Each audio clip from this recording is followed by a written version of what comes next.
Boa tarde. Esse grupo de leitura dessa semana a gente vai discutir sobre um paper, continuando a discussão da semana passada, só que dessa vez com um paper mais didático, de introdução ao filtro de Kalman. An Elementary Introduction to Kalman Filtering, 2019. Acho que não está aparecendo a tela, né? Ainda não. Tá, acho que é melhor eu colocar aqui para aparecer a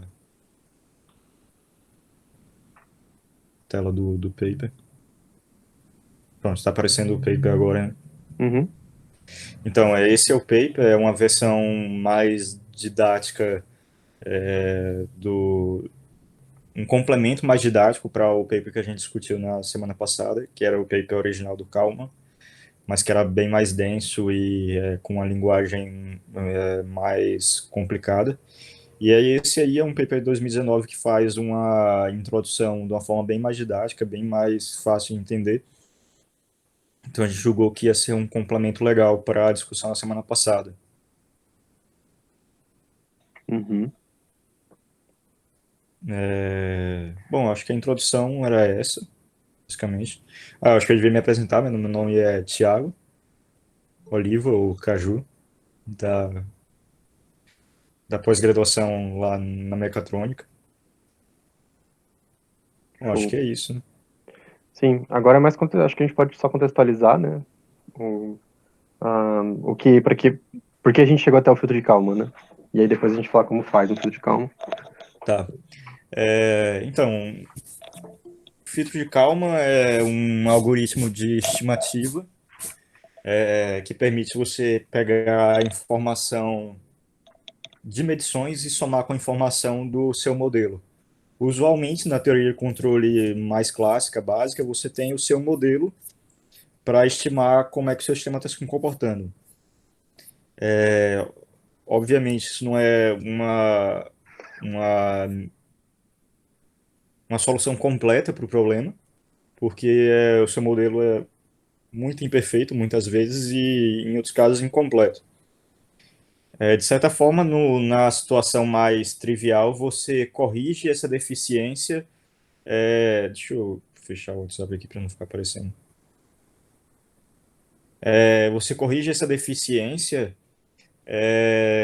aplicando, fechando a malha de controle e tratando toda essa impossibilidade, todas essas deficiências na estimativa de estado, de certa forma, elas acabam entrando como erro no seu controle e você tenta corrigir. Se você tem um sistema mais simples, controlando uma variável que você consegue observar, essa solução às vezes, muitas vezes é satisfatória. O problema começa a acontecer quando você tem sistemas multivariáveis que você começa a descrever no espaço de estados e alguns estados você não observa. Então, logo de cara, você precisa de um estimador para aqueles estados. E o filtro de Kalman ele cumpre esse papel de estimar os estados que você não está medindo diretamente. Ele ajuda nesse sentido. Uma outra finalidade para o filtro de Kalman, como a gente estava discutindo logo agora há pouco, é que ele permite você começar a realizar uma espécie de fusão. Quando você monta a sua matriz de observação dos estados, né? Sua matriz de observação de forma a considerar tudo que você está medindo. E aí isso é um ponto de partida importante e é bem atual hoje em dia que você tem uma oferta maior de dados e de sensores para você poder fazer esse tipo de arquitetura mais complexo para o seu sistema, tentando controlar uma variável que não é observada ou então medindo mais coisas do que você mediria anteriormente para tentar fundir esses sinais de sensores diferentes e tentar melhorar o seu grau de conhecimento acerca do desempenho do sistema. Então, eu diria que a principal motivação é essa. Apesar de ser um algoritmo já muito clássico, com o aumento da oferta de dados nos tempos mais recentes, fica mais relevante ainda você utilizar o filtro de Kalman num aspecto de fusão sensorial. E considerando que você também tem um poder de processamento maior, fica interessante você usar o filtro de Kalman para observar cada vez mais variáveis que você não mede diretamente, para você fazer uma inferência a respeito delas. Show. Depois ele vai comentar, né? Mas a gente vai ver como isso acontece, né, em termos de equação. Mas eu acho bem legal a sacada é que se ele for um filtro, você está fazendo a estimativa do estado agora baseado com as leituras de agora, né? Sim, E se exato. for um estimador de estado, você está fazendo a estimativa do estado seguinte com os estados anteriores, né? Enfim, Sim. é bem legal, assim. É.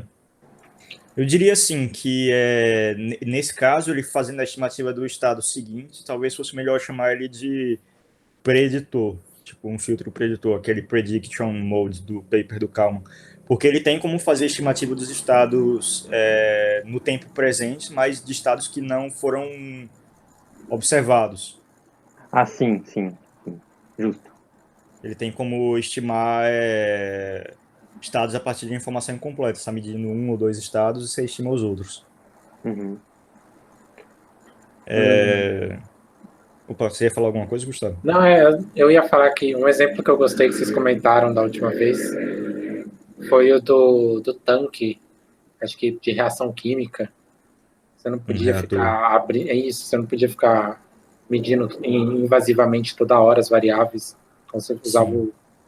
Nunca pensei que ia ter aplicação na química nesse negócio. E tem muita, cara. A parte de estimadores tem muito material de engenharia química. Justo por isso, porque como é um ambiente agressivo, você não consegue medir várias coisas que você gostaria de saber a respeito do sistema, né? Inclusive, só fazer um adendo, uma das áreas quentes hoje, a gente fala muito de deep learning, né? Mas deep learning não é nem de, a engenharia não se faz só de deep learning, né? Então, na Uhum. parte de robótica, assim, especialmente, né, que é o que eu acompanho mais, cara, uma das coisas que tá quentíssima é MPC, cara, Model Predictive Control, que surgiu na química Sim, também, surgiu na engenharia química. exato. É. Quando eu fiz essa disciplina de filtro de calma a primeira vez no intercâmbio, a professora, era uma disciplina do mestrado lá, a professora era engenheira química. Ela mexia com essa parte de Model Predictive Control mesmo. Então, acho que dá para a gente começar a discutir essa parte, a discutir o paper propriamente, né? Eu grifei algumas coisas aqui na introdução que eu achei interessantes. O primeiro é que o filtro de Kalman ele é um estimador bayesiano. Bayesiano no sentido de que vem do teorema de Bayes mesmo. Você combina uma informação a priori com a informação a posteriori. E meio que todos os estimadores recursivos modernos, eles são bayesianos, assim.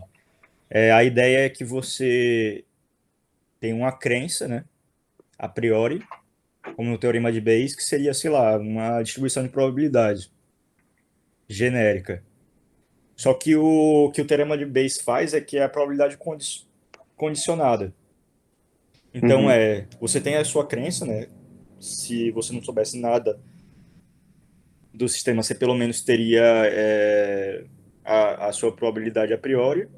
Mas nesse caso, você condiciona do tipo, qual a probabilidade daquela medição, daquela estimativa de estado ser verdadeira, considerando que a medição foi tanto. Então, você está condicionando a uma informação nova que você tem, além da parte só teórica, além do modelo. Como você tem uma medição, é uma informação útil que você pode introduzir na hora de estimar o estado. Então, você está condicionando a sua estimativa àquela medição. Essa foi a primeira coisa. O outro que a gente discutiu na semana passada é que ele assume que os ruídos são gaussianos, etc.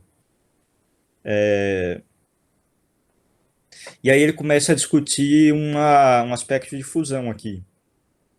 Ele fala essa solução ad hoc, que ele dá para ponderar as duas medições 50% cada uma, é o que a gente chamaria de, na linguagem de fusão sensorial, de naive fusion, tipo fusão ingênua, uhum. que é você simplesmente assumir, você não sabia nada a respeito da das suas estimativas, de como você vai fazer uma lei de fusão. Então, pior das hipóteses, você chuta lá e fala, é 50% para cada um, deve dar um resultado mais ou menos ok. O- Mas o que você quer, na realidade, é você ponderar cada medição, ele pondera aqui com um beta e um alfa, e, em particular, você saber escolher o beta e o alfa que vão minimizar, de alguma forma, a sua incerteza acerca das estimativas do sistema lá. Posso fazer um comentário, Caju? Diz aí. Só para a gente partir, já que está na introdução, né, e tem outras pessoas também assistindo, só para formalizar, um estado, ele é normalmente a maneira que a gente usa, né, para descrever as variáveis que aquele sistema se encontra, né? Então, por exemplo, você quer fazer um sistema de controle de ar-condicionado, que os estados seriam, por exemplo, temperatura, né? Temperatura é um dos estados. Para velocidade, normalmente, para movimento, corpos rígidos, a gente usa posição e velocidade, porque apenas posição não descreve completamente aquele corpo, né? Os estados. Eu até li em algum lugar, não lembro, né? Porque essa é uma dúvida. Quantos estados, qual é o número mínimo de estados, né? E acho, O número mínimo é a derivada de maior ordem, né? tá. Porque Porque tem a ver com os determinantes da matriz A do espaço-estado, não tem? tem. Eu É, acho. talvez seja. A forma que eu enxergava isso era porque você tem, no caso da lei de Newton mecânica, assim, você precisa da segunda derivada, que é relativa à aceleração. Para você descrever o movimento todo do corpo, você precisa dessas duas derivadas, a aceleração, a velocidade, e aí quando Uhum. você integra a velocidade, você tem a posição. Como no espaço de estados ele quebra nessa forma matricial, e você precisa de uma matriz 2 por 2, né? Eu acho que tem a ver com o que você falou, do determinante da matriz de estados lá. Ela tem que ser totalmente linearmente dependente. Enfim, consequências matemáticas do físico, né? Mas aí eu só queria dizer que, às vezes, quando você está fazendo uma aplicação prática de engenharia, eu vejo muito meteorologia, né? Então, às vezes fala assim, aqui no sistema está falando que está 30 graus. Você fala, nossa, está muito mais quente. Às vezes você tem a sensação, nós somos péssimos sensores, né? Mas às Uhum. vezes você olha e fala assim, nossa, está muito mais quente ou muito mais frio do que está mostrando. Isso porque o sensor ele está colocado em posições diferentes geograficamente de onde você está, né? Exato. Então, às vezes você ter mais sensor, tornando isso micro para uma sala, ter mais de um sensor e ponderar isso, né?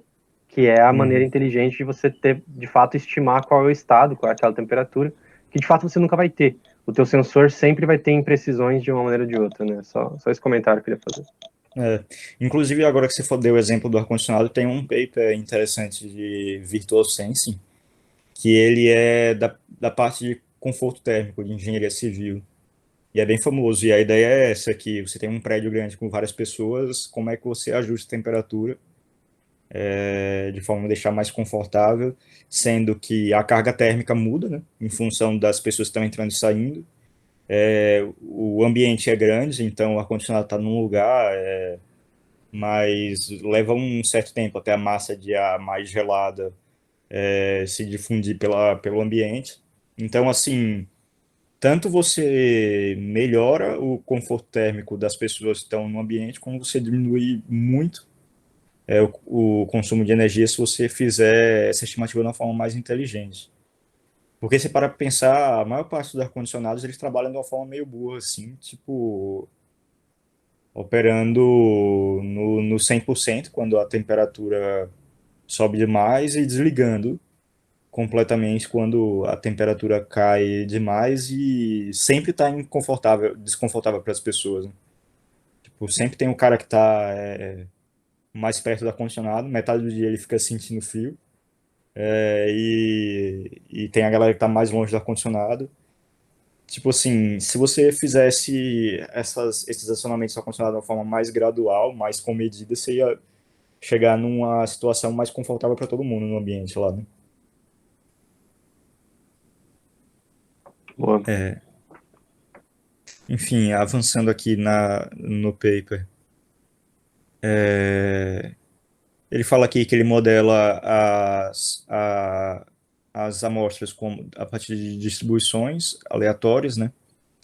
E que elas são completamente quantificadas em função da variância e da covariância dessas distribuições.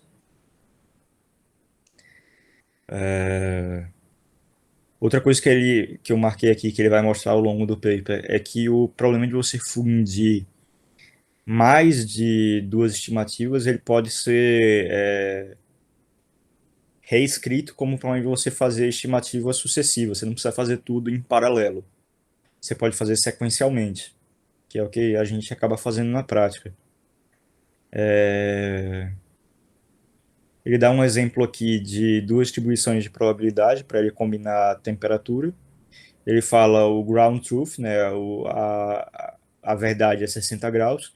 Ele tem uma distribuição aqui que está dando uma média, 58 graus, e com uma variância muito maior. E tem outra distribuição aqui que tem uma cara de ser uma distribuição gaussiana, com outra média e uma variância menor. Então, faz muita diferença a questão da natureza da distribuição na hora de estimar.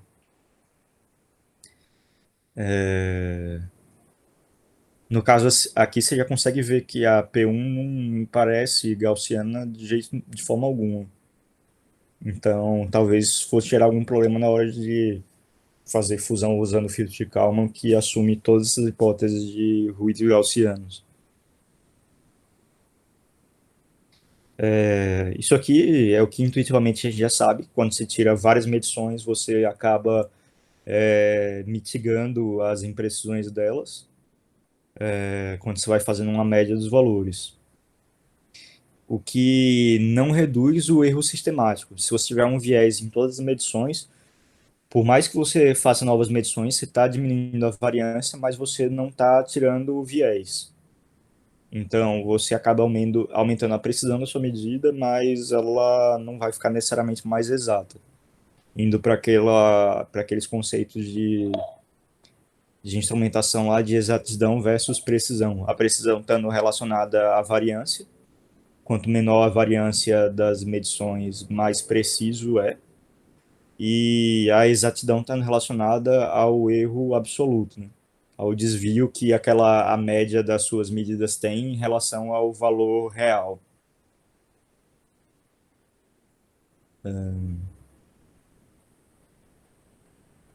Aí ele discute aqui as questões de não correlacionadas versus independentes, que é uma coisa interessante.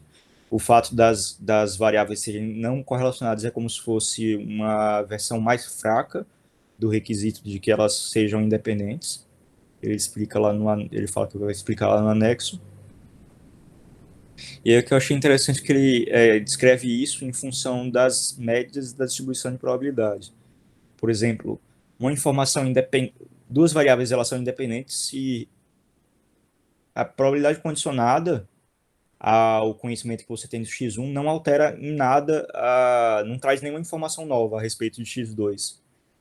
Quer dizer que, como elas são completamente independentes, tipo, você simplesmente não, é irrelevante você saber x1. Elas são completamente independentes, então não vai te ajudar em nada na hora de estimar x2.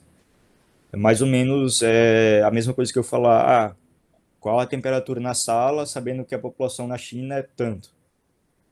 Tipo, as duas variáveis não tem nada a ver uma com a outra. Então, se você falar isso para uma pessoa, ela até vai falar, tá, e daí? O que é que isso me traz de novo? Já a parte da correlação, ou da não correlação entre as variáveis, ela é descrita em forma do valor esperado, em forma da média.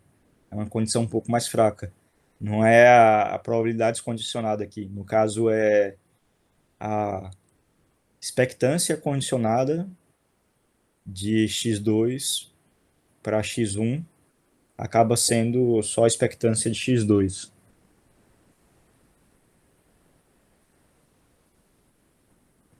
Outra coisa que ele fala é a questão do estimador não enviesado, que é algo importante, porque o estimador não enviesado ele tem garantia matemática que se você der tempo suficiente, ele vai convergir para o valor real do seu sistema.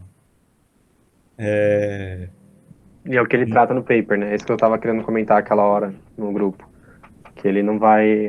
As hipóteses que ele vai fazer, ele vai usar para não enviesado. Exato. Que dá para aplicar bastante, né? Sim. Aí ele discute as partes. Aí ele, outra coisa que ele faz é que ele quebra muito para ficar mais didático, o caso escalar e o caso vetorial. Posso, Caju, deixa eu só fazer um comentário também. Diz aí. Ele também diz que ele vai, porque a gente fala que o filtro de Kalman ele vai obter sempre o ponto ótimo, né? O valor ótimo da estimativa. Isso Uhum. porque ele está tentando minimizar o erro mínimo quadrático. Essa é a função perda, digamos assim, a função custo, enfim, Sim, depende de como você quer chamar. sim. Então é por isso que ele vai achar o valor ótimo, porque ele está já baseado nessa métrica. Uhum. Outra coisa interessante que ele discute é que fazendo a transição do caso escalar para o caso vetorial, a média você simplesmente faz uma combinação linear dos vetores de média. No caso vetorial é como se você pegasse várias médias e empilhasse uma em cima da outra. Mas o que é mais interessante é que o análogo vetorial, o análogo bidimensional para variância é a covariância. Você pega tudo que você descreveria como uma combinação linear de várias variâncias, você descreve como uma combinação linear, no caso aqui ponderada pelas matrizes, aqui, da sua covariância, que seria o análogo bidimensional para aquelas variâncias. Outra coisa que ele discute é a questão do erro médio quadrático, que é uma métrica muito útil assim para você avaliar a qualidade da sua estimativa.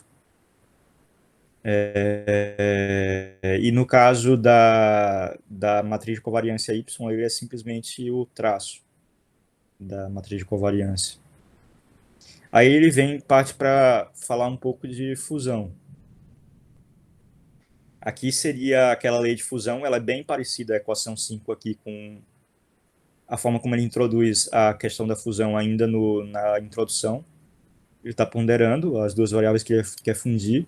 A diferença é que aqui ele faz uma restrição matemática de que essa combinação seja convexa. Ou seja, para você não introduzir nenhum fator de escala, você quer que, no final das contas, essa soma aqui dê 100%. Porque se você deixasse livre dois parâmetros aqui, alfa e beta, você poderia ter uma soma maior do que 1 e efetivamente você estaria aplicando um ganho na sua estimativa. Seja um ganho maior do que um ganho menor do que você estaria diminuindo a estimativa. Para deixar tudo mais conveniente de trabalhar, ele aplica a restrição de que essa combinação seja convexa, então ela vai estar sempre somando 1 no final das contas, e o peso para cada variável vai estar sempre entre 0 e 1. Você nunca vai poder ter um peso maior do que 1 para uma variável, você não tem como aplicar mais do que 100% naquela variável, por mais que a medida dela seja boa, nem menor do que 0, mas que a medida daquela variável aquela estimativa seja ruim. E aí ele deduz a formulação que minimiza o erro médio quadrático. Ele deduz aqui aplicando uma derivada mesmo, resolvendo o probleminha de otimização. E ele encontra o alfa e ele bota a formulação aqui que já aplica os pesos para cada variável. Não sei se vocês tiveram essa sacada quando estavam lendo o paper, mas eu acho legal comentar que isso aqui é análogo a uma associação em paralelo de resistores.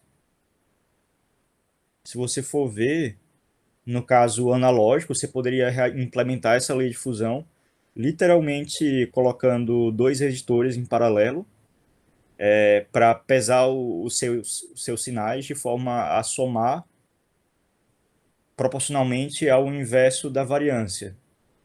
Ou seja, é como se a sua variância fosse proporcional à sua resistência.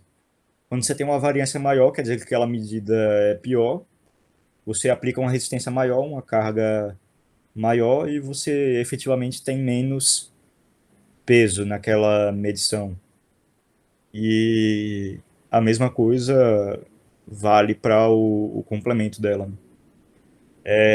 Então, você quebra essas formulinhas aqui, você percebe que efetivamente é uma associação em paralelo de resistores. Aqui ele está combinando duas medidas, mas se você generalizar, no caso geral, você simplesmente chega na conclusão que você pode colocar N resistores em paralelo e você pode fundir, somar N medidas de uma vez só.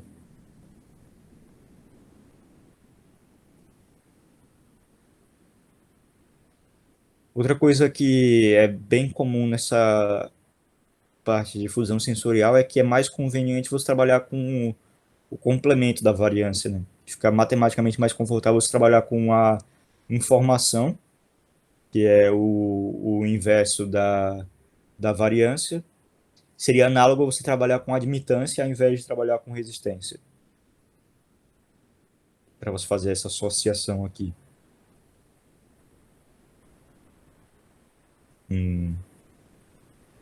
Aí ele trabalha aqui para o caso vetorial. Não, aqui ainda não é o caso vetorial, ele está só generalizando o caso lá para admitância. Ele ali ele é para N medidas, né? Para N Ali é o medidas. caso geral, depois ele faz recursivo. Sim. Aí ele começa essa parte recursiva aqui, ele mostra que as duas formulações são análogas, né? Aqui, agora na seção 4, que ele começa a trabalhar o caso vetorial. E aí ele mostra que é a mesma analogia, só que trabalhando com vetores aqui, e com os ganhos acabam virando matrizes de covariância, ao invés de variâncias escalares. E ele coloca um resuminho aqui.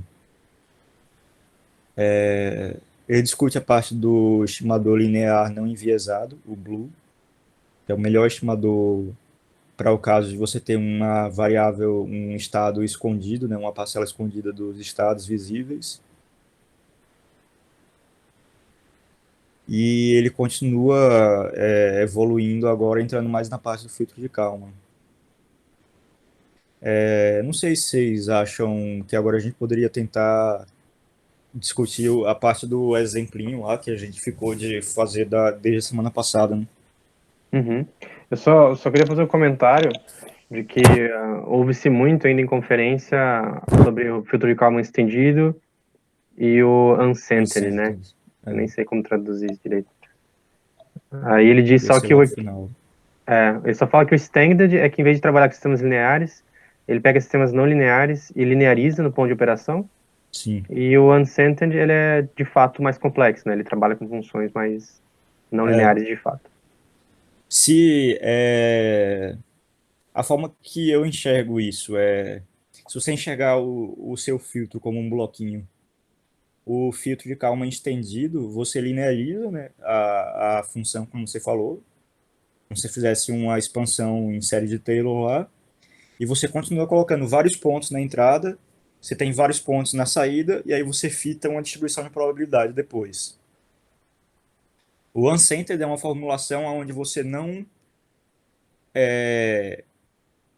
pega e lineariza a planta e passa vários pontos. Você tem a distribuição de probabilidade antes do filtro, você faz a manipulação toda, não nos pontos, mas na distribuição de probabilidade, e aí você propaga as médias e covariâncias para fora, entendeu? E aí você reconstrói a sua distribuição aqui fora. Então é como se você propagasse vários pontos e fitasse os pontos, o outro você propaga as distribuições logo de cara, sem lidar diretamente com todos os pontos. Então o uncentered ele acaba tendo umas vantagens quando você tem outras distribuições de probabilidade, e eu diria talvez até que do ponto de vista computacional, né? Não sei, porque é mais fácil, a meu ver, assim. tô falando meio intuitivamente, eu nunca cheguei a verificar isso na prática, mas parece mais fácil você propagar algumas médias de variâncias do que você propagar um monte de pontos para fitar as médias de variâncias do outro lado. Uhum. Talvez. Acho que foi legal o seu comentário, Caju. Acho que a gente pode ir por exemplo mesmo. Obrigado, viu? Tá. Acabou que eu fiz um exemplo, eu pensei assim, em fazer o exemplo do carrinho lá que a gente ficou discutindo na semana passada. Depois eu fui ver que meio que ele fez um exemplo bem parecido, que ele chama de um corpo caindo aqui, né? Na prática, eu acho que vai dar. Tipo, a formulação matemática é igual, só que no exemplo que eu fiz, eu pensei em elaborar um pouquinho e, como era um carro, considerar o velocímetro e um GPS, né? Então, vou começar aqui pelo primeiro arquivo, que seria não, o arquivo de sensores. Vocês estão vendo a tela do terminal Sim, aqui? normal. Tá, beleza. Então, eu montei só para mostrar a estrutura aqui do projetinho, como ficou. São 4 arquivos aqui, mas na verdade esse arquivo de medida aqui eu posso apagar porque foi só uma.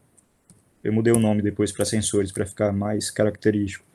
São 3 arquivos. Um arquivo descreve o processo, que, como eu falei, é aquele exemplo do carrinho. O outro arquivo descreve os sensores e o terceiro arquivo é o filtro de Kalman propriamente.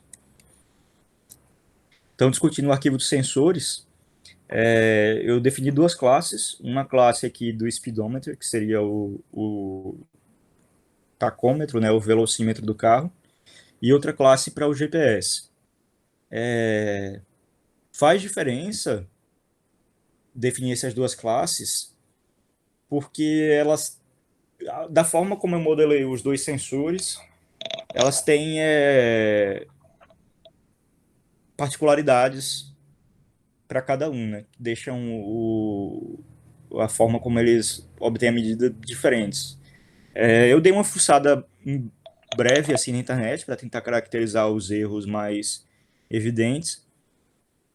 E o que eu descobri é que além do fato de todos eles terem um ruído aditivo, ele está modelado aqui como esse nu, ni. Tanto aqui no caso na linha 16 para o speedometer, como para a linha 17 aqui. Opa, cadê? A linha aqui do GPS. A diferença é que o sensor de velocidade, pelo que eu andei lendo, ele tem um viés, de certa forma, um erro multiplicativo, que é como se fosse uma variação de ganho na própria medição de velocidade. Porque aparentemente a inferência que o velocímetro faz é em função do número de rotações da roda. Então acontece de você ter variação no diâmetro da roda em função, sei lá, de você ter um pneu diferente, ou ele está mais cheio, mais vazio. Essa variação pequena de diâmetro ela é suficiente para você ter um erro de até 10%, segundo algumas fontes que eu vi na internet. Eu coloquei aqui como se fosse um erro de 5%, mais ou menos 5%. Então, na verdade, se você for ver a definição da classe, como ela está funcionando, toda vez que eu inicio o speedometer, ele calcula esse bias, esse viés aqui, como uma distribuição não gaussiana. Eu coloquei como um erro uma janela, né, uma distribuição uniforme de erro, só para tipo, ficar diferente, não deixar tudo gaussiano, só para ver como é que as coisas se comportam colocando uma distribuição de probabilidade um pouquinho diferente. E aqui você percebe que é porque ele é o termo que está multiplicando a velocidade, mais alguma variaçãozinha, né, de até Uhum. 5%. Essa função random aqui, ela dá números aleatórios de 0 até 1, então eu subtraio meio dela para poder transladar ela, fazer com que ela fique de menos meio a meio, multiplico por 2 para ficar de -1 a 1, e aí multiplico por 5%, que foi o erro que eu estava me propondo a introduzir. Então fica esse termo aqui vezes 0,1. E aí, para calcular o ruído aditivo mesmo gaussiano, que é o sigma aqui, eu considerei que, sei lá, fosse um erro de 1% mais ou menos, um ruído que ia ficar constantemente. Assim, o ruído do bias aqui, ele é definido uma vez só quando ele inicializa o sensor. Tá no construtor aqui da classe. O ruído de medição, esse nu, ele é para cada ponto. Para cada ponto ele vai pegar um ruídozinho gaussiano e somar. E aí eu defini que esse ruído ia ser, sei lá, mais ou menos da ordem de 1% da velocidade, considerando uma velocidade até 120 km por hora. E aí depois eu converti para metros por segundo. Então a formulação para o ruído do velocímetro seria essa. Para o ruído do GPS eu dei uma fuçada também e parece ser, segundo o Wikipedia lá, que para o GPS civil ele tem a curiosidade típica de até 15 metros. Então eu não sabia exatamente se ele estava falando que isso gera o desvio padrão ou se ele estava falando que até 15 metros era todas as medições iam estar mais ou menos no intervalo de 15 metros. Então eu considerei essa segunda hipótese, que você consideraria a grande maioria das medidas estando com erro de até 15 metros. Então seria como você ter dois desvios padrão, que dá 95% das medidas, né, em até 15 metros, com erro de até 15 metros. Então você divide aqui o 2 sigma, dando 15. Na prática, o sigma vai dar por volta de 7,5, o desvio padrão. E aí o modelinho dele é simplesmente erro aditivo. Aí, para ver como é que isso aqui estava se comportando, eu coloquei uma funçãozinha de erro médio quadrático aqui. E esse bloco if name igual a main que ele vai executar só quando eu tratar esse arquivo aqui como arquivo principal. Quando eu importo ele nos outros arquivos, esse bloco todo aqui da linha 24 e diante não é executado. Mas a gente pode ver como esse arquivo isolado aqui dos sensores funciona, né, para a gente ver como é que está o erro dele. Então vou tentar executar só ele, ver se roda, se eu não quebrei nada quando estava mexendo nos outros arquivos.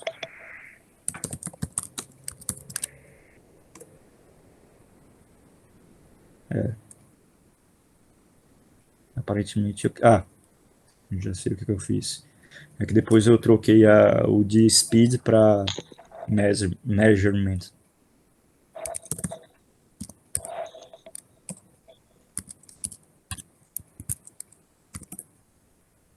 Ver se tem mais algum erro. Vamos ver se roda. Pronto, foi. Boa. Então aqui a gente tem o primeiro gráfico, que seria... Eu defini lá, só para testar, uma velocidade padrão de 20 metros por segundo. E aqui é a medição que a gente está tendo do velocímetro simulado. O primeiro ponto é que meio que visualmente você consegue ver que ela não está exatamente em 20, a média dela, né? Ela está oscilando um pouquinho para baixo. Se a gente avaliar aqui eu botei para escrever aqui embaixo, não sei se está dando para enxergar, mas aqui, speedometer bias 0,997. Ou seja, com aquele biaszinho, ele ficou um pouco menor do que 1. Então é como se as medições estivessem saindo um pouco menor do que o valor real. Aí eu coloquei aqui para escrever também o erro médio quadrático, que ele está muito mais relacionado à variância. Você consegue ver que ele está dando um erro médio. Na verdade, eu tirei a raiz do erro médio quadrático só para manter em unidades de velocidade, né? Para não ficar metro ao quadrado por segundo ao quadrado. Para ficar em metro por segundo, eu tiro a raiz do erro lá, do erro médio quadrático. E aí ele está falando aqui que está dando 0,33. Você consegue ver que se você traçasse uma banda aqui imaginária, realmente é como se o grosso das medidas estivesse concentrado aqui nessa banda de 0,33 que ele dá. Agora, o erro médio, que não é o erro médio quadrático, ele está relacionado não à variância, mas ao erro absoluto, ou seja, à exatidão. E ele está dando aqui dizendo que está um pouquinho para baixo, menos 0,05. É como se a gente tivesse uma média aqui um pouquinho deslocada para baixo. Tá. Aí eu também tenho que mudar o negócio do GPS.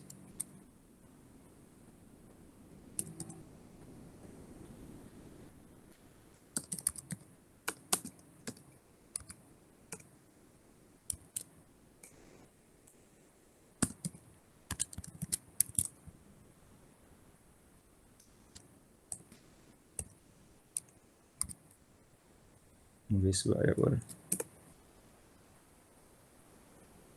Pronto, foi. Aí o GPS, ele está integrando aquilo, né? Está integrando aquela velocidade. Eu defini uma velocidade fixa de 20 metros por segundo.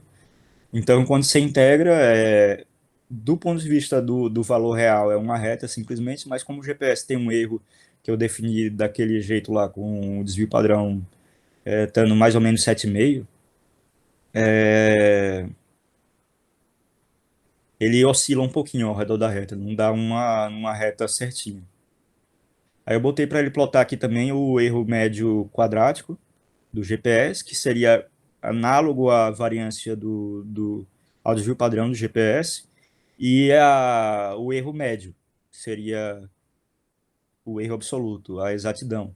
Aí uma coisa interessante, aqui ele está dando 7,09, opa, tá metro por segundo, eu tenho que corrigir isso aqui também.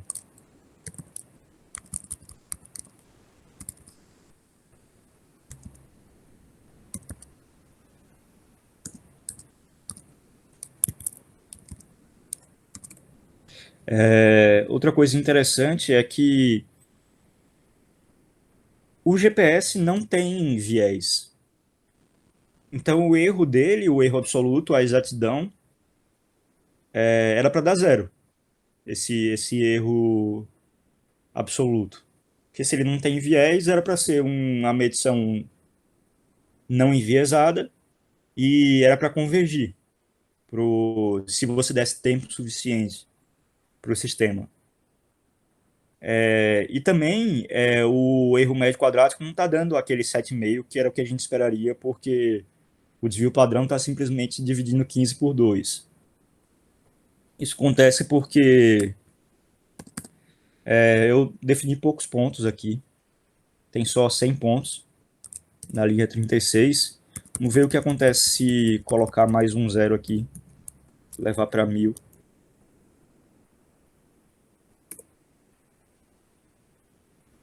Bom, aqui ele sorteou um viés diferente dessa vez, bem maior para o velocímetro. Você consegue ver que a distribuição agora está bem deslocada, visivelmente aqui para baixo. E o erro médio quadrático, ele, como tem o viés, ele também dá maior. E nesse caso, você percebe que o erro médio quadrático ele está dando em modo bem próximo do erro absoluto. Quer dizer que a variância, os termos que estão sendo somados, não são a principal fonte do erro, né? A principal fonte do erro é simplesmente o deslocamento do nível médio dessas medições do velocímetro. Aí vamos ver para o GPS aqui. Como tem muito mais pontos, ele quase que oculta a linha azul toda, mas você percebe que não tem viés. E aí vamos ver se converge um pouco mais.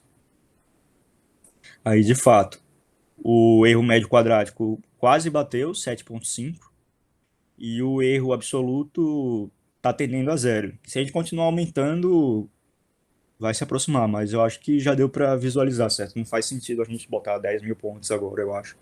A não ser que vocês queiram. Não, tranquilo. Eu acho que até, na verdade, é uma taxa de aquisição bem alta comparado com sistemas reais. Sim.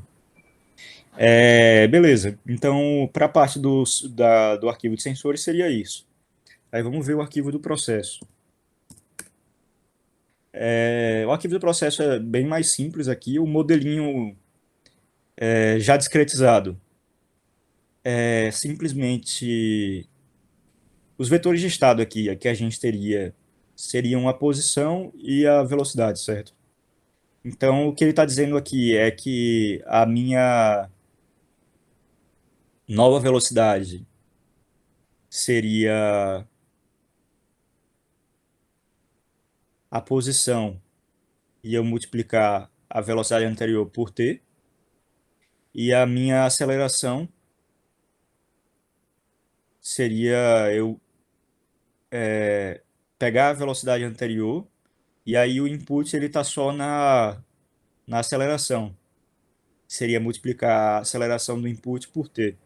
Então é como se eu estivesse dizendo que, do ponto de vista desse sistema, ele obedece, ele recebe uma aceleração aleatória só, inicialmente. E aí a matriz de covariância do processo, eu peguei de um outro arquivinho aqui. Aqui está melhor. Eu peguei desse arquivo, desse exemplo aqui, do Instituto de Tecnologia de Israel, e ele faz esse modelo no tempo contínuo, simplesmente falando que o sistema só tem aceleração aleatória, o input dele é um ruído branco na aceleração, e no tempo contínuo você vai ter aqui só a parte da velocidade sendo proporcional à velocidade. Não tem mais nenhuma informação que você consiga obter. Só que quando você discretiza, aparecem os outros termos aqui. E quando você discretiza também a matriz de covariância, ele faz a discretização toda aqui, a transformação do tempo contínuo para o tempo discreto. Você chega nesses termos para covariância, para a matriz de covariância, multiplicando a variância do seu processo.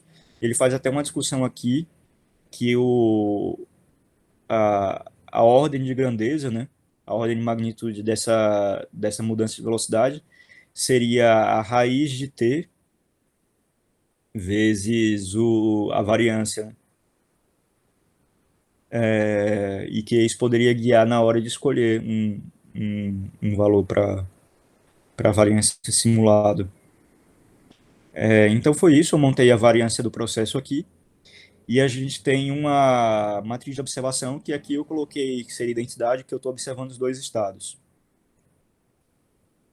Eu posso plotar para ver como é que isso aqui está.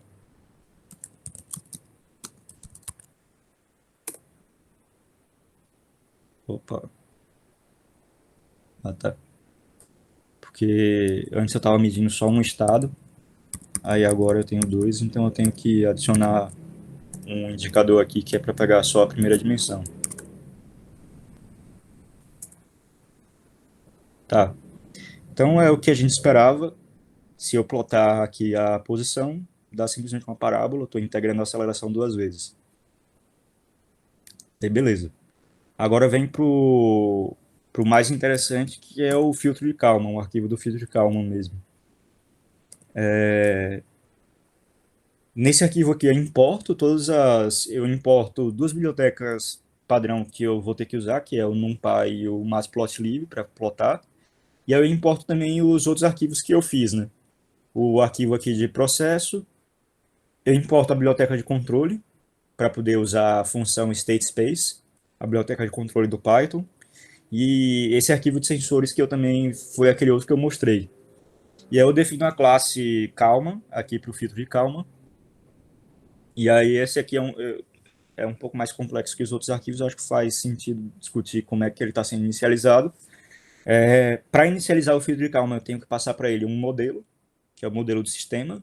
Eu tenho que passar uma covariância do processo e uma covariância do ruído. Então são as três coisas que eu passo para inicializar ele. E aí ele monta o filtro de Kalman, pegando as matrizes que ele extrai lá do modelo, a matriz A, B e C. No caso, só para deixar um pouquinho diferente, chamei de F, B e H. A matriz de transição de estado, a matriz de input e a matriz de medição.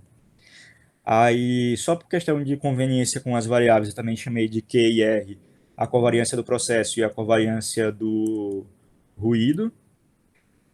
Por questão para garantir que ele vá rodar, eu tenho que verificar aqui se as dimensões são compatíveis. Então eu verifico se a matriz de covariância do processo, ela de fato tem o mesmo formato da matriz de transição dos estados. E aqui eu verifico se a matriz H vezes H transposta tem dimensões compatíveis com a matriz de ruído da medição.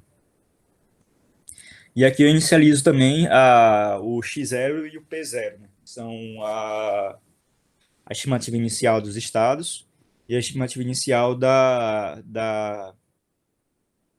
covariância, da matriz de covariância do erro. Aqui elas estão inicializadas simplesmente como zero e com dimensões compatíveis, né? Eu extraio as dimensões da matriz de transição de estados para poder montar elas. Até aí tudo bem?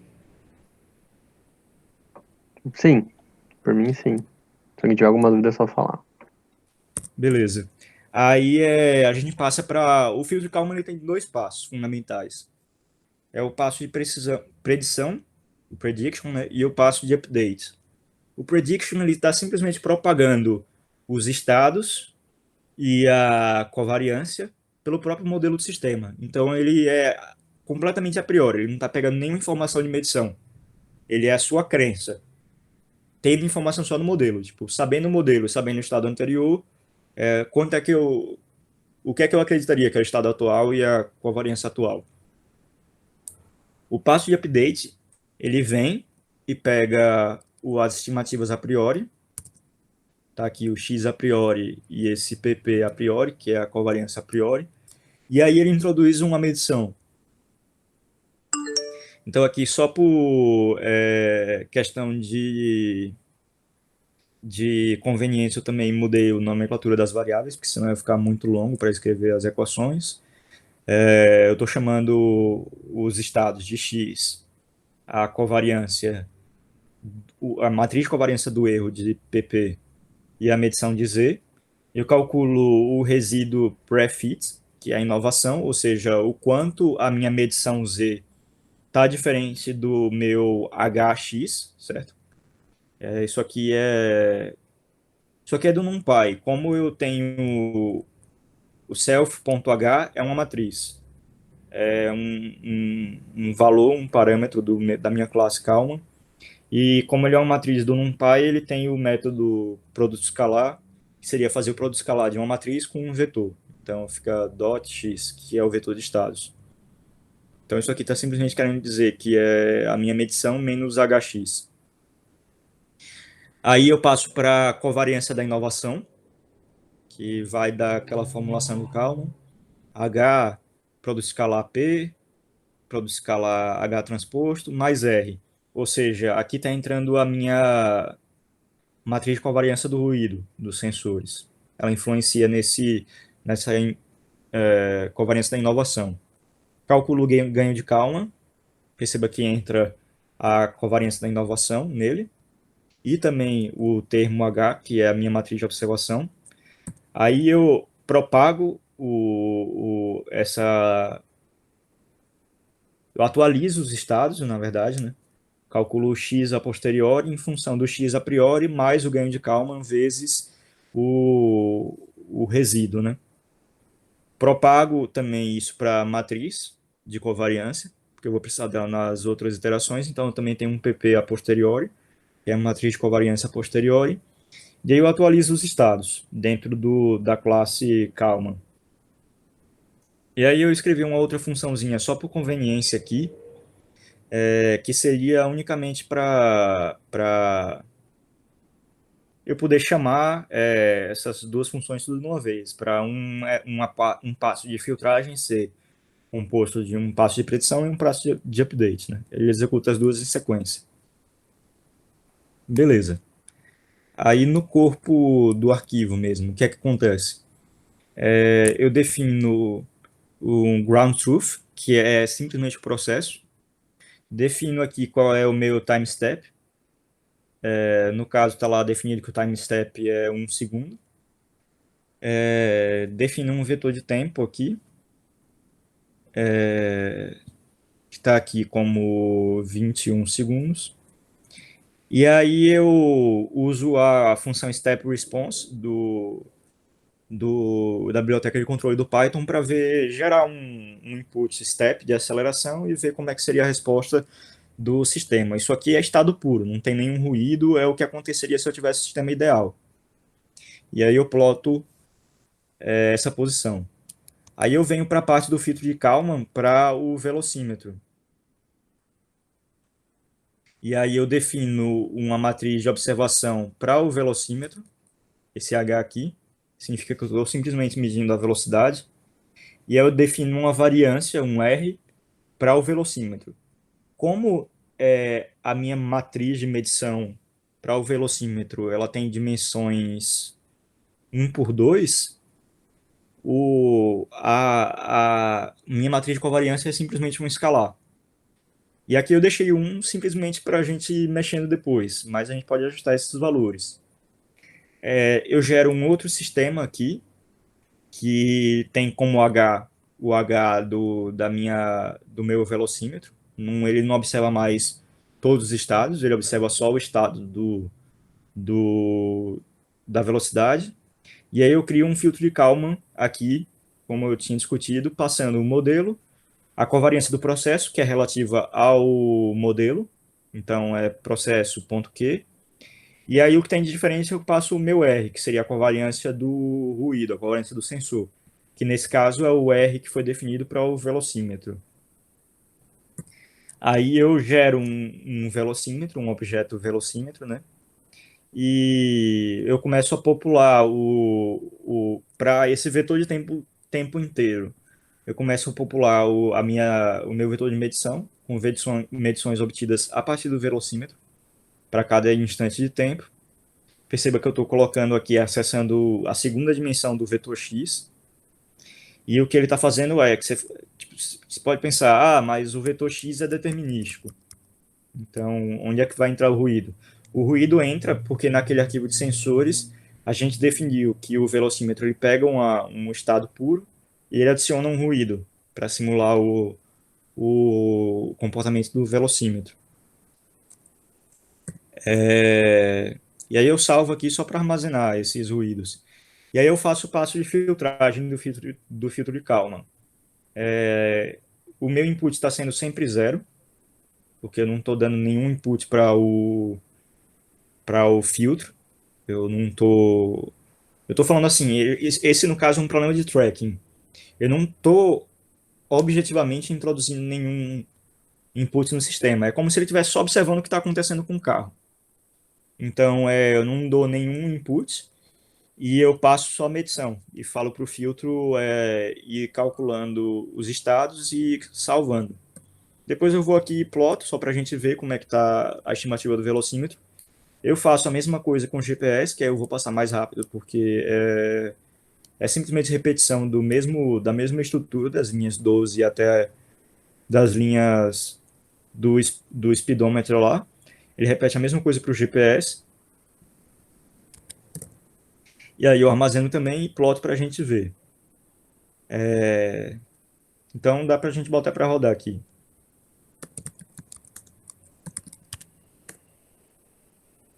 Tá. Primeiro gráfico, como eu falei, é a estimativa de posição obtida a partir do velocímetro. O que é que a gente tem? Ela parece muito suave, porque a variância dela é muito baixa. Para a gente ver ruído aqui, eu teria que dar zoom. A gente consegue ver algum ruído, mas do jeito que a gente definiu lá o velocímetro, ele tem um ruído gaussiano que é tipo 1% da medição. Talvez esteja até muito baixo.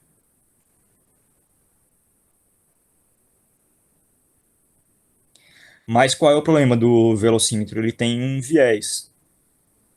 Então, perceba que como ele está tendo que integrar uma medida que tem viés, ele começa a acumular um drift com o passar do tempo.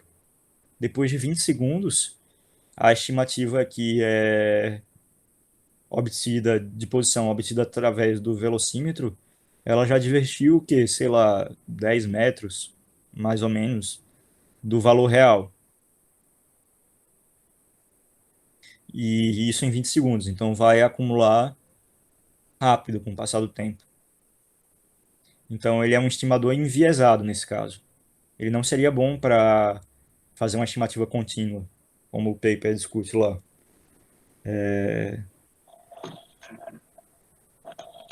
Opa, algum comentário? Não, tranquilo. Vou fechar aqui para ver a parte do GPS agora. Aí, beleza. Qual é o caso de GPS? Como a gente já tinha discutido, não tem viés. Ele está acompanhando sempre aqui na média muito mais o ground truth. Quer dizer, desculpa, isso aqui eu estou comparando o GPS, a medição, com o valor estimado pelo filtro de Kalman para o GPS. Que é muito mais próximo.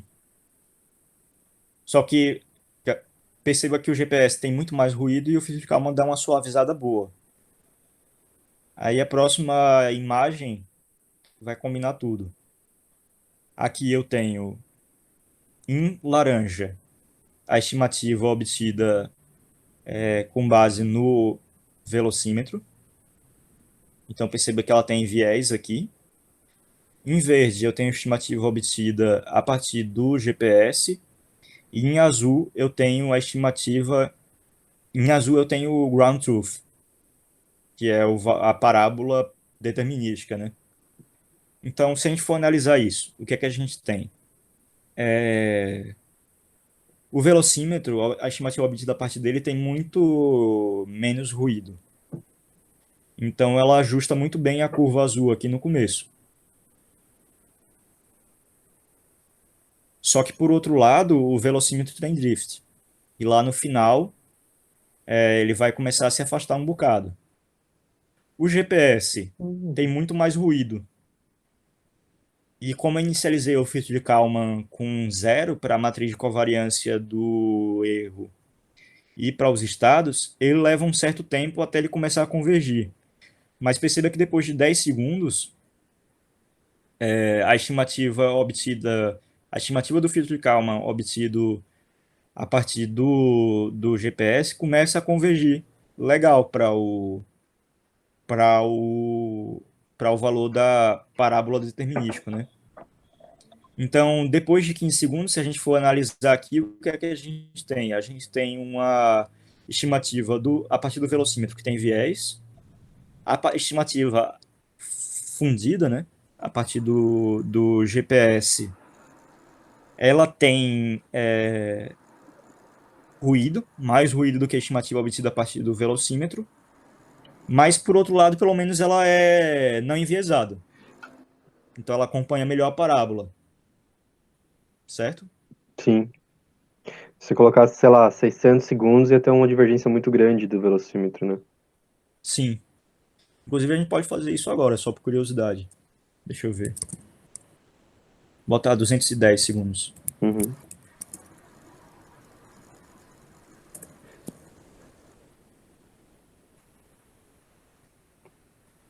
Não parece tanto, porque os dois seguem o mesmo formato, mas se você for ver a escala, né? Uhum. É um erro, sei lá, tá aqui dando 23 mil metros, né? E aqui tá dando 22 mil metros. Então ele divergiu tipo 1 quilômetro. Aí vamos ver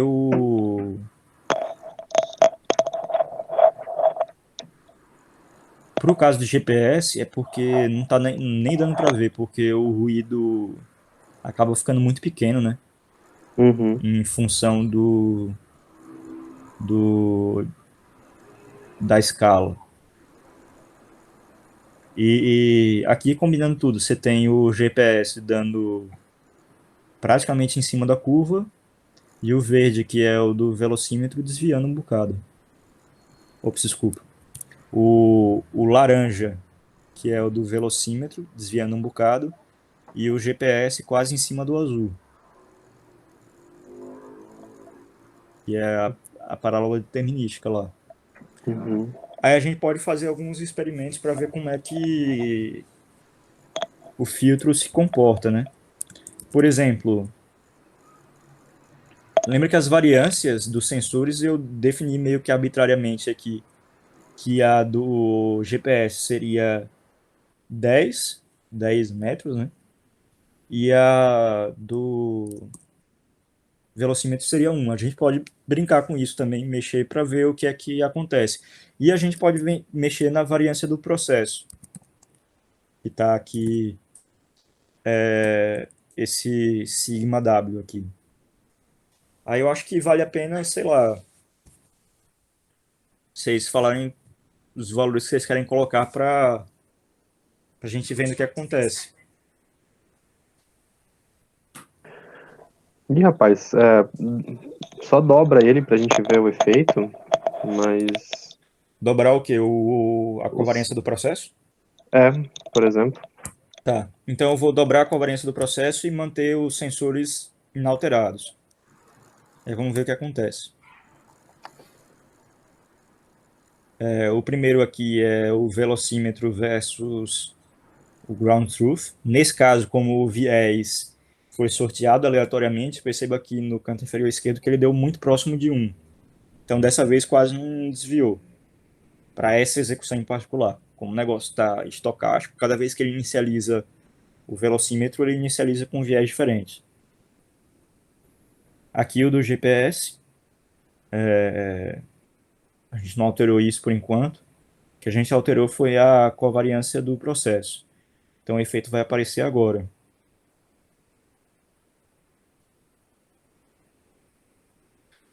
O GPS é o verde. Ele continua com um ruído mais alto. Do azul para o laranja nem dá para perceber a diferença. E eu acho que essa mudança em si não fez muita diferença, porque aumentando a variância do processo é como se a gente estivesse falando que tem mais ruído de input na aceleração, né?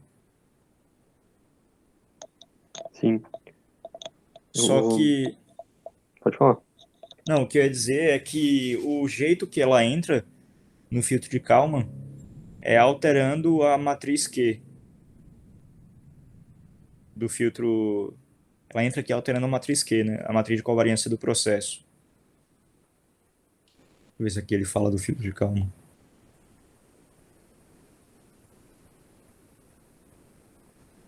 Não, mas aí eu abro aqui no próprio arquivo do filtro de Kalman que a gente definiu tudo. Mas o que que você acha que a gente poderia alterar aí como parâmetro de entrada, né, do usuário e que daria bastante diferença, por exemplo? Eu acho que reduziu o ruído do GPS, mas eu acho que valeria a pena a gente continuar mexendo com esse Sigma W. Só tentar ver aqui intuitivamente o que é que está acontecendo quando eu mexo o Q. Quando eu mexo o Q, significa que eu estou alterando a minha propagação da covariância a priori. Então, a minha covariância a priori ela é propagada em função da covariância anterior, estimada, propago ela pela matriz de transição de estados e somo a matriz Q. Quando eu aumento o módulo da matriz Q, é como se eu estivesse dizendo que ele tem que fazer uma alteração mais significativa em relação a uma correção mais significativa em relação à propagação do estado anterior simplesmente. Então, isso aqui, essa matriz P, ela é a matriz de covariância do erro, certo? Ela é a matriz de covariância do erro do estimador. Então, quando eu aumento a matriz Q, eu diria que é como se a gente estivesse aumentando o peso que o processo tem em relação ao erro do próprio filtro. Então, eu diria que é como se fosse... É Eu como se estou fosse pesando mais o meu modelo do que o filtro de Kalman, do que as medições. tá. É só como se o modelo fosse um pouco mais chato do filtro seguir, né? Sim, exato. A matriz Q, ela aparece ali, especificamente. Isso influencia na matriz P, que ela vai indiretamente afetar na matriz de inovação, na covariância de inovação. E a covariância de inovação, ela está pegando a matriz P e propagando ela pela matriz de observação dos estados e somando o ruído dos sensores. Então, como é que elas entram no ganho de Kalman? A matriz S, ela entra como inversa aqui. Então vamos ver o que acontece se aumentar o ruído da inovação do ruído dos sensores.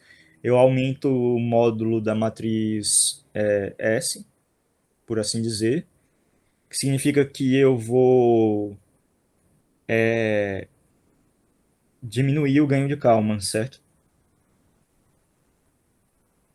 Então, quando eu aumento o módulo da covariância dos sensores, é como se eu estivesse falando que os meus sensores são piores, que eles estão dando mais ruído. Então, isso diminui o ganho de Kalman, que significa que ele está botando menos peso nessa inovação.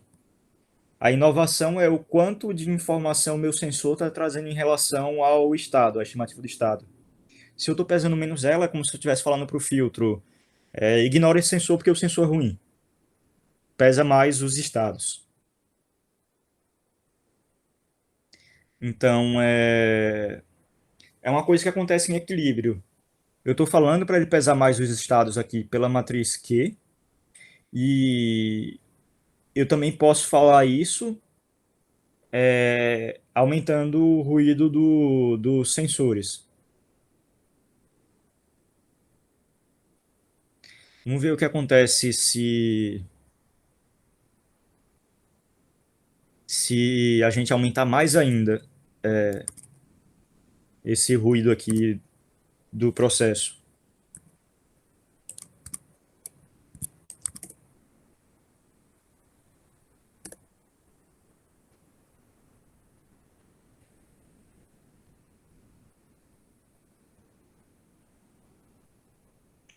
Aí o que está acontecendo aqui, a estimativa obtida do filtro de Kalman, ela pesou muito mais o sensor aqui. Porque eu estou falando que o meu processo é mais incerto, certo? Tipo, se eu estou aumentando a covariância do processo, estou falando que o meu processo, o meu modelo está mais errado. Então, ela convergiu muito mais para a medição do GPS, por exemplo.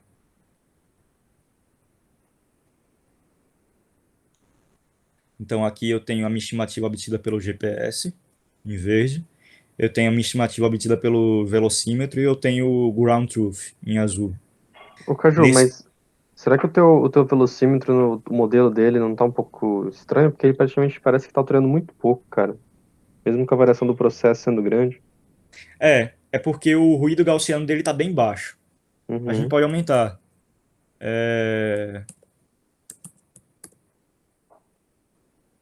Ele está dando aqui um ruído gaussiano de 1%. Tá baixo mesmo. A gente pode aumentar em 10 e ver como ele se comporta. Pronto, já introduziu mais ruído, um ruído mais perceptível. Além Uhum. do viés. Aqui continua sendo do GPS. Uhum. Ele dá uma suavizada um pouquinho, mas nesse caso o filtro de Kalman está pesando muito mais a medição do que o processo, porque eu aumentei muito a covariância do processo. E aqui eu tenho tudo combinado: o velocímetro, a minha estimativa obtida a partir do GPS e o ground truth. Então a gente percebeu o efeito da matriz Q. Ela aumenta a minha incerteza do processo. É como se eu estivesse falando que o meu processo, quer dizer, o meu modelo tem uma qualidade menor, então ele vai pesar mais do outro lado.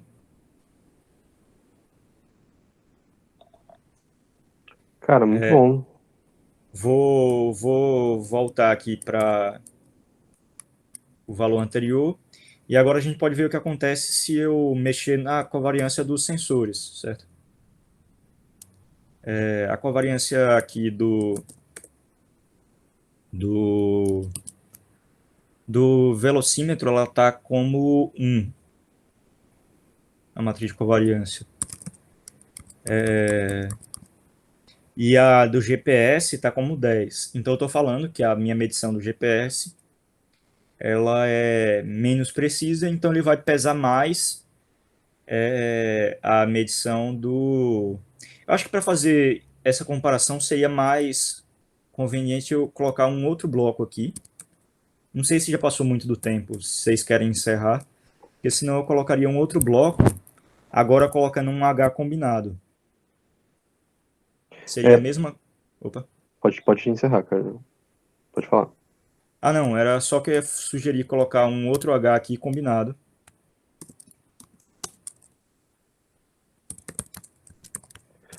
Porque enquanto você vai ajeitando aí, acho que. Não sei se alguém quer fazer um comentário, né? O pessoal que tá aí ainda, né? A gente, de fato, tá eu e o Ícaro, no caso. Cara, eu particularmente sim, eu achei muito legal, eu consegui entender bem a ideia dessa vez. Quer dizer, outra vez deu pra pegar, mas do ponto de vista prático agora ficou bem claro. Deu assim, se falar de filtro de calma linear, dá pra entender bem, assim. Acho que pra mim, o que faltaria mesmo era agora tentar sujar um pouco as mãos, que nem você fez. Eu gostei que você disponibilizou o código, vai dar pra dar uma fuçada depois. Uhum. Não sei se o Ícaro quer comentar alguma coisa. Eu gostei. Eu gostei tanto da parte do paper quanto da parte prática. Eu só assustei um pouco a parte prática porque eu não estou familiar com Python, mas isso não é desculpa. E o filtro de calma que eu tenho, que eu implementei também pela primeira vez, ele também era tipo 2 graus de liberdade, então era tudo 2x2. Uhum. E eu tava pensando, aquele tempo de amostragem, ele não tá um pouco conservador? É porque depende da aplicação, né? É que eu pensei assim num carro, tipo, Um carro não tem muito sentido amostrar com muita frequência, né? mas poderia mexer também. Tipo, vocês têm o código lá e vocês podem mexer no nesse. É um exemplo bem simples, tipo, e é unidimensional, mas dá para fazer mais coisas. A gente poderia tentar colocar essas duas, a matriz de H agora, considerando as duas medições para fazer a parte da fusão entre as duas direto. E também eu sugeriria fazer tipo bidimensional. Ao invés de plotar a posição X em função do tempo, plotar uma evolução tipo XY, tipo, considerar a posição no plano do carro, né? Aham. Porque aí ela Mas fica achei bem legal. bem legal também, porque ela vai começar a oscilar ao redor da trajetória que ele deveria estar tomando. Sim. Bom, eu não sei, Bom, eu vocês querem. penso, eu penso que a gente poderia acho que encerrar por hoje Tá bom. e eventualmente eu acho que tem mais um paper que se sugeriu, né, que não era esse que a gente discutiu hoje. Que era o do usada. Isso. E aí quando for o caso, eu não sei se é semana que vem já, aí poderia retomar do exemplo mesmo, só para mostrar pro pessoal que às vezes não conseguiu ficar e tudo mais. E Tranquilo. depois a gente pode discutir inclusive nas próximas reuniões, né, não no grupo de leitura em si, mas o formato. Às vezes eu penso assim que a gente lê com mais calma o paper e Sim. na outra semana fazer só a aplicação, talvez fique menos corrido, né? Eu acho que sim. Talvez seja uma boa opção.